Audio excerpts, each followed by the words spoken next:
Ladies and gentlemen, the President of the United States, accompanied by the Taoiseach of Ireland and Mrs. Martin.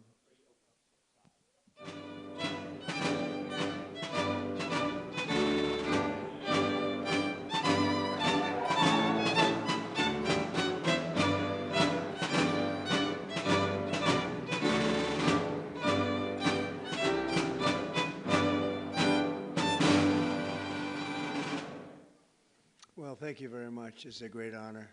Great people. A lot of Irish friends right there. A lot of very, very good Irish friends.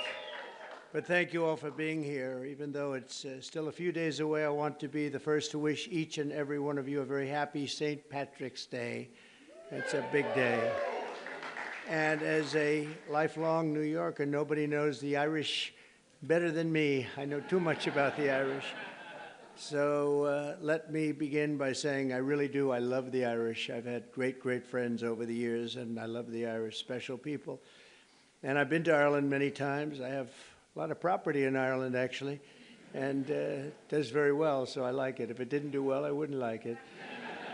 But I'm always struck by the awesome beauty of the Emerald Isle and the strength and warmth and grit and grace of the Irish people. Very few people can compare. Today we're delighted to welcome Taoiseach Michael Martin, a very special man doing incredibly well and very popular, and his beautiful wife, Mary, and I want to thank you both for being here. The first official visit to the White House, so thank you very much for being here with us. Thank you. Thank you.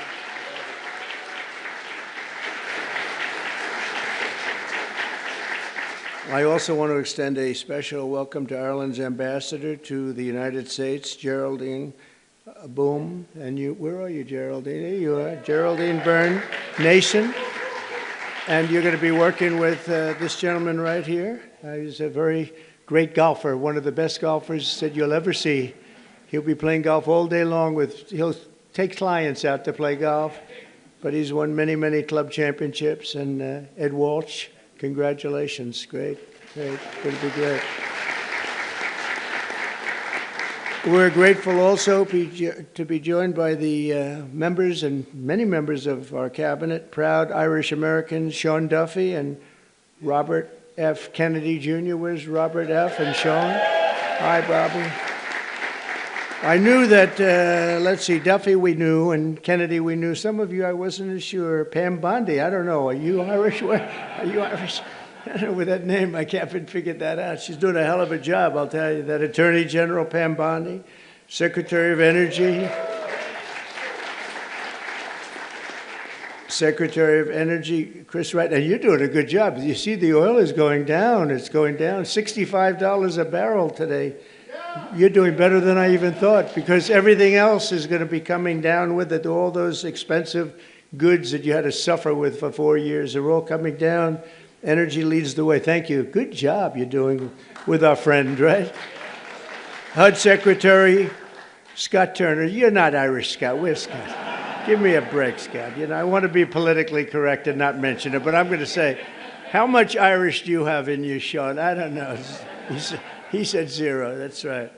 Secretary of Veterans Affairs, Doug Collins. Doug, thank you, Doug. You're Irish.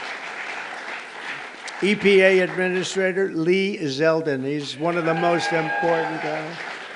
He's going to get those approvals. A nuclear power plant will take less than 2 weeks to get approved, right, Lee? Huh? They used to take 15 years. We're going to do it in a couple of weeks. U.S. Trade Representatives, Jameson Greer. Where are you, Jameson? Jameson Greer. Thank you, Jameson.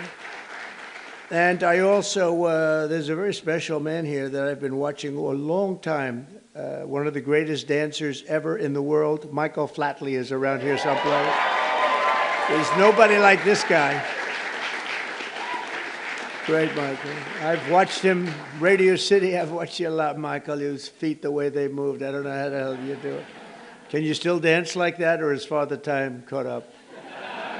You know, Father Time has never lost. You know that, right? But you're doing great. You look fantastic. Also with us are Representatives John McGuire. John, hi, John. Good. Bill Heisinger. Bill, thank you. Ronnie Jackson, Doc Ronnie as I call him, even though he's a congressman, special guy. John Joyce, John. Thank you, John. David Joyce, David, thank you. And Guy Resenshathaler. You know that Resenshathaler. That's actually the way you pronounce it, you know. Nobody else gets it right. I got it right, but it's a hell of a name. But despite that, he's very successful at what he does, which is politics. And he's a great guy. Thank you, Guy. We have come together to this beautiful White House this evening for the annual Shamrock ceremony, a living symbol of the long and unique friendship between Americans and the Irish. And we're always going to have that friendship, just like we have a great friendship. We'll always have that very special friendship. This wonderful tradition dates back to 1952 when the first Irish ambassador to the United States sent President Truman a box of Shamrocks as a gesture of goodwill. You hear that, Walsh? The first. You're not the first. You're, I don't know what you are. What number are you? Do you have any idea? It's been a long time, right? Let's see. I could figure it out pretty easily. The bond between our nations as the old America itself, and it is as old as our country. So many Irish volunteers risked their lives in the American Revolution, and George Washington described Ireland as, quote, the friend of my country in my country's most friendless day, meaning Ireland stuck with us when we were not doing so well, when it was looking pretty bad. Irish heritage gave us the boldness of Andrew Jackson. I didn't know Andrew Jackson was Irish. The brilliance of F. Scott Fitzgerald, Henry Ford, and Walt Disney, and the leadership of the late, great President Ronald Reagan.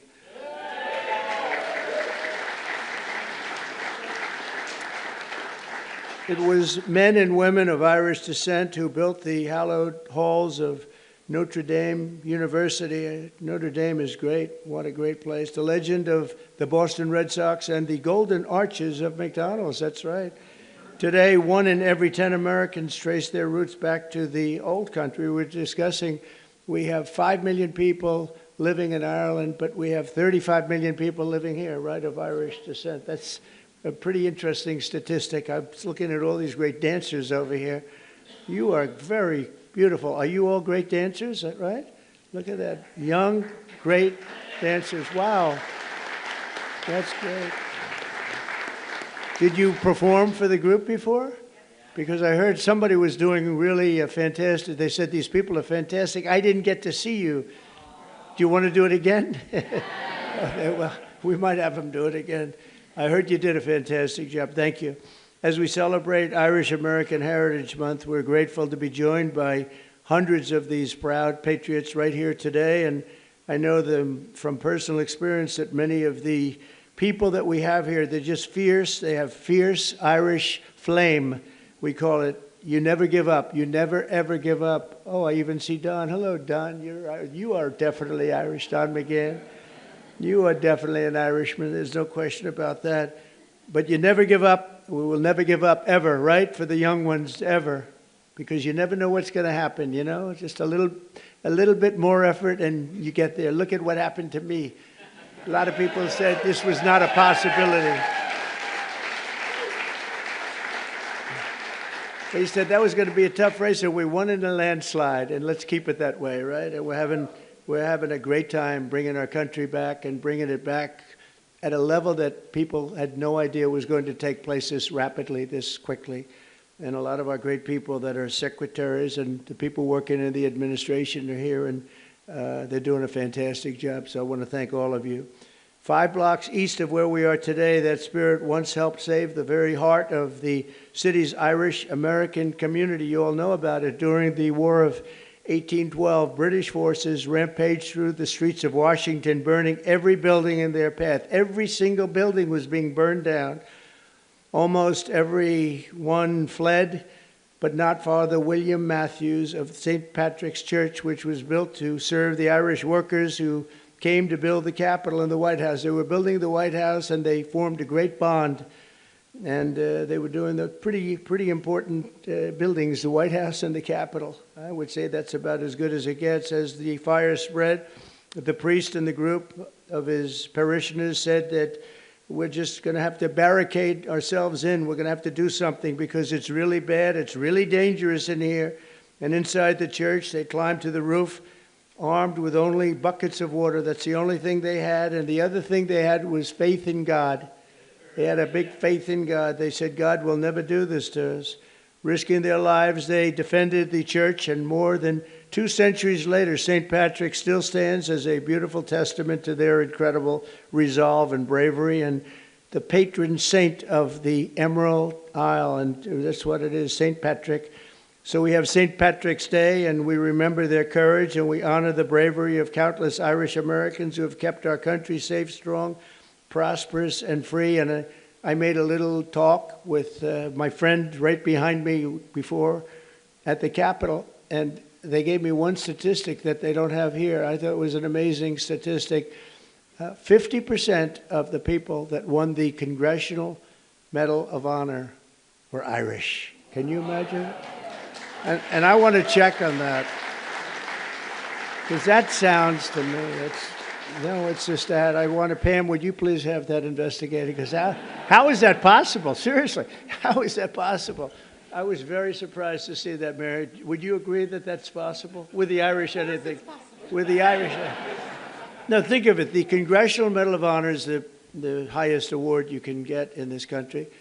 And 50%, although you also have the Presidential Medal of Freedom, but I will say the Presidential Medal of Freedom, it's much easier to, I mean, you get it for achievement in something, but you don't have to take many, many bullets, although there has been one bullet that was, there's been one bullet that was not too good.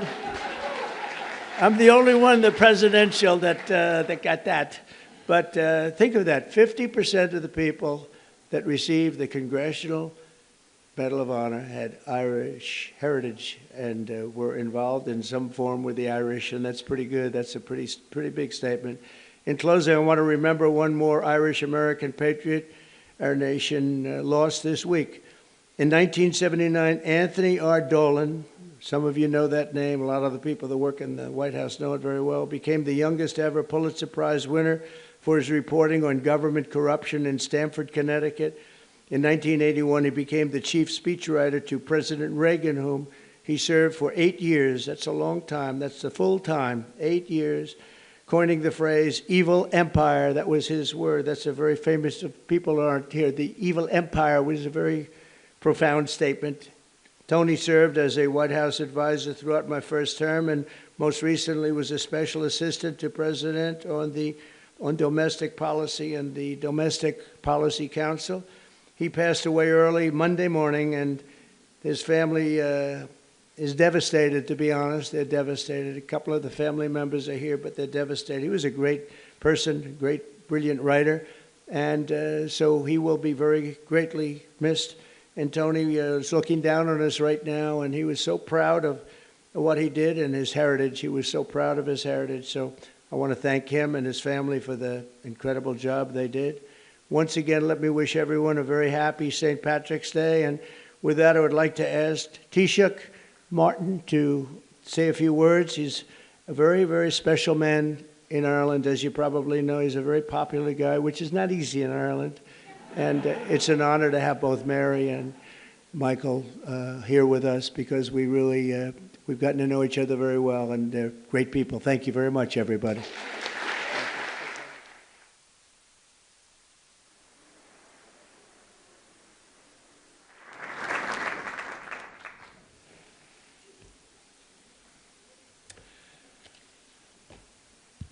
President Trump, distinguished guests, it is a singular honour to represent the people of Ireland as we gather to celebrate St. Patrick's Day. The time-honoured tradition of the Shamrock Bowl ceremony is an important moment to reflect upon the relationship between our two countries.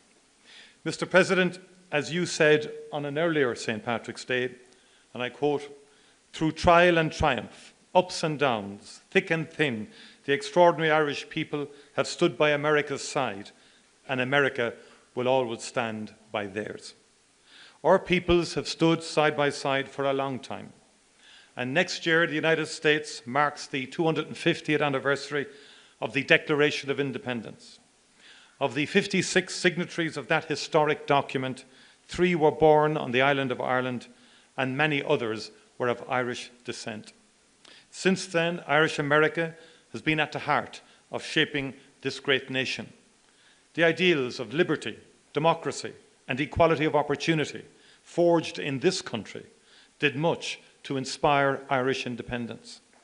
Our histories are interconnected because our people are interconnected. Today, as the President has said, more than 30 million people claim Irish ancestry in the United States. Those who came to America seeking refuge from poverty and hunger at home worked hard. They helped build the railroads that connected this country and the skylines that defined it. Others served their communities and their adopted home as firefighters, teachers, nurses, doctors, policemen, and soldiers. Irish people can now be found in almost every industry and community across the United States. Mr. President, Irish Americans have lived the American dream.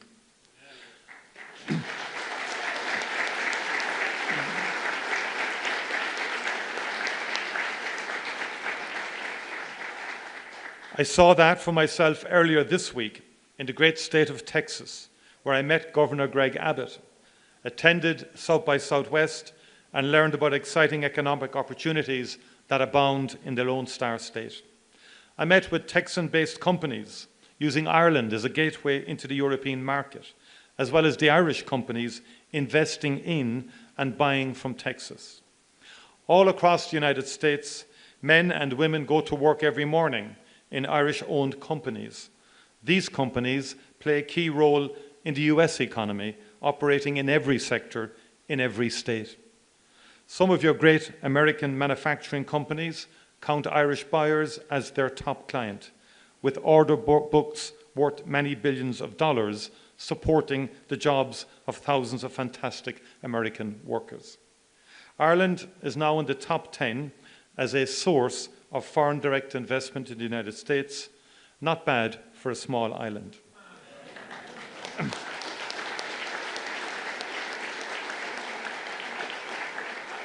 Ireland likes to trade with the United States, and the United States likes to do business with Ireland because we are strong and reliable partners. Mr. President, let's do even more and better together. In the past, Irish labourers came to help build the new republic, the beacon on the hill. They even built this beautiful White House. They built the roads and the railroads that made this mighty union possible.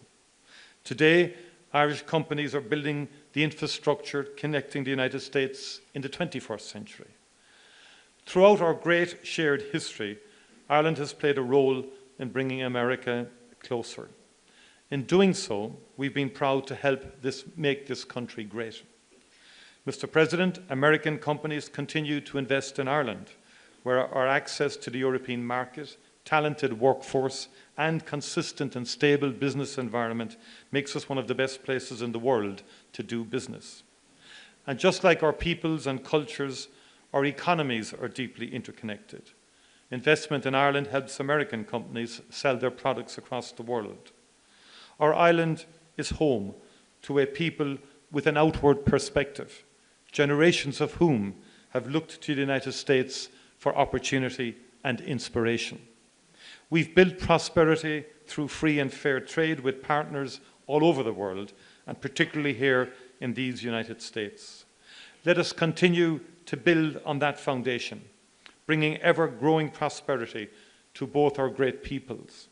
Let us continue to work together to make sure that we maintain that mutually beneficial two-way economic relationship that has allowed innovation and creativity and prosperity to thrive.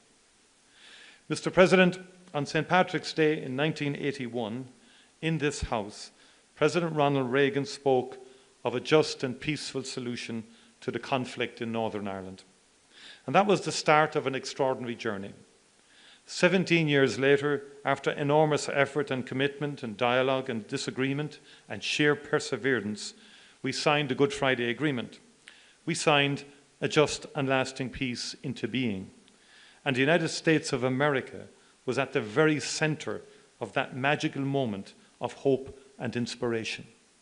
Successive presidents, Republican and Democrat, cared enough to put in the late nights, the persuading, the cajoling, the negotiating, the encouraging, the influencing.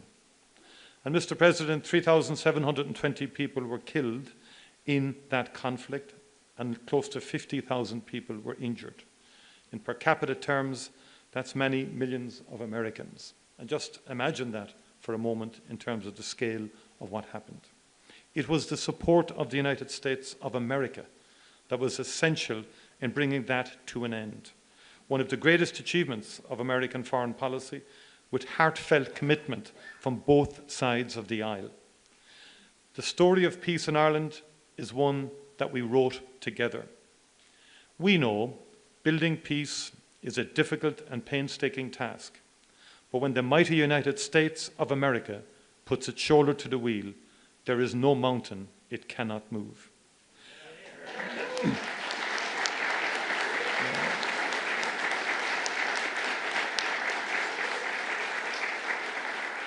Mr. President, I welcome the unrelenting focus and energy you have brought to the search for peace in Ukraine and in the Middle East since your first days in office.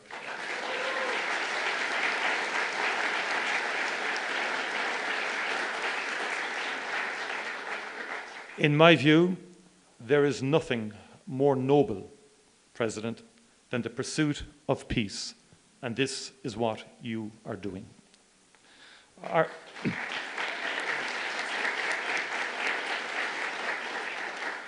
Ireland is ready to work with you and our international partners to end conflict and especially to bring just, lasting and sustainable peace to the people of Ukraine and the people of the Middle East. Conflict and war hurt the most vulnerable. Too many children in particular have died in Gaza, in Israel, in Sudan, and too many children have been abducted in Ukraine. Let us together never cease to strive for peace, prosperity and opportunity for all the world's children. That would be an extraordinary achievement for the transatlantic relationship and an extraordinary legacy for the ages. Mr. President, County Clare is one of the most beautiful places on this earth. And Doonbeg is one of its finest jewels. One of Ireland's finest poets, and we've had a few, as you know, wrote of the beauty of County Clare along the flaggy shore in September or October, when the wind and the light are working off each other. And Heaney wrote of how Ireland can catch the heart off guard and blow it open. I have been to that part of Clare, and I know that that is true. Mr. President, I hope that we can welcome you to Ireland soon to catch your own heart off guard. You know better than anyone the beauty of Doonbeg, a place that would take anyone's breath away. Go raibh míle amach Benachtaí na féile pádraig oribh go léir. Thank you very much indeed, and happy St. Patrick's Day to you all. Thank you.